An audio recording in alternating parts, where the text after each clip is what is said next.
Hi, Bill Shajil. That small little kid from Sharjah who would run around from the streets of Varela to Kasmia just to play cricket, just to meet new friends, and to be in front and to be around the school friends which I had when I was growing up over here. I wanted to be in front of everyone, whether it was the mic or the lens or anything. And the day I got an opportunity of trying something new, which was just a random discussion over tea, के तो commentary करेगा क्या? तुझे तो cricket खेलना आता है. I was afraid because I've never done this in my life. I was never in front of a mic. I would do large scale events and do everything, but from the back.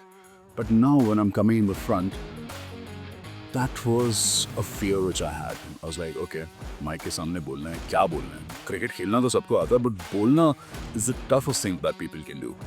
And that's when I realized, okay, let's just give it a shot. Anyways, I'm doing whatever I'm doing, but yeah, why not give it a go? The first day, I had so much fear in me, कि यार, what if I mess it up? What if I say something which was not required? What if? There were so many what ifs even before I had my hands on this.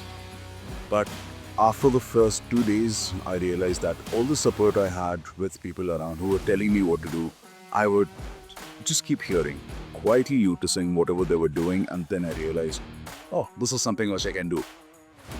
The second part came when I had to do sideline interviews and post-match presentations. That was putting me in front of a lens, and that was a fear which I had. I didn't know what to do. I was a little scared, but yeah, at the end of the day, the moment I did it, that's when everyone started appreciating, saying, okay, there is something that this boy is gonna do. But what made me different was the love for this.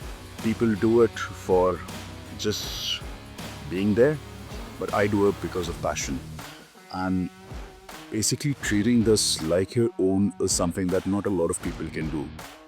That is where I realized the power of the mic is really a lot. And when you have a dream, when you have a passion for anything, there's nothing that can stop you. But provided you put in all your efforts and energies into it, and always remember, it's never the end. It is always the beginning.